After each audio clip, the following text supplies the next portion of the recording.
Sa pamilya po ni Mary Jane Viloso, nandito po ako upang magbigay po sa inyo ng moral support, bigyan po kayo ng kaunting lakas ng loob. Alam ko po sa panahon ngayon, napakabigat po ng pinagdadaanan nyo. Nagdanas ko po yung hirap at sakit na nararamdaman nyo.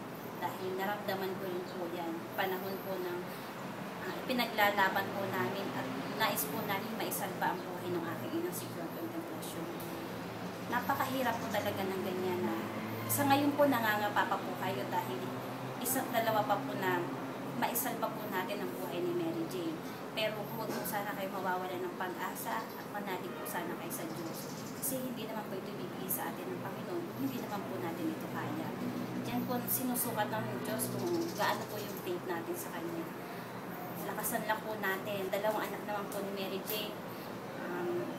Mga iho, dasal lang. Masakit. Alam ko hindi nyo pa masyadong gaano naiintindihan ko ano totoo na nangyayari sa nanay nyo, sa mama nyo.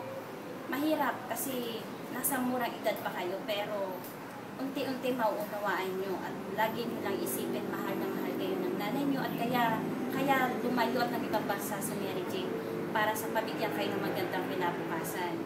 Kagaya ng ginawa ng mama ko si Flor, pumunta ng ibang bansa na lumayo at tiniis ang hirap para lang mabigyan ng magandang kinabukasan ng kanyang mga anak.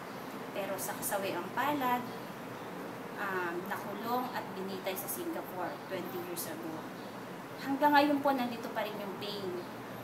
May mga araw at oras na naiisip ko pa rin po yung mama ko. Masakit kasi wala na po akong nanay na napapalingan sa sama ng loob.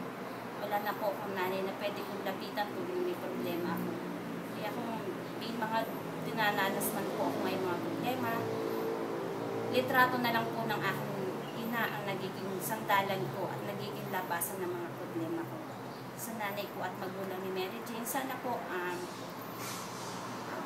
lakasan nyo lang po yung loob nyo at magdasal po. Andyan po ang Migrante International, hindi po kayo iwanan. Yan lang po, salamat.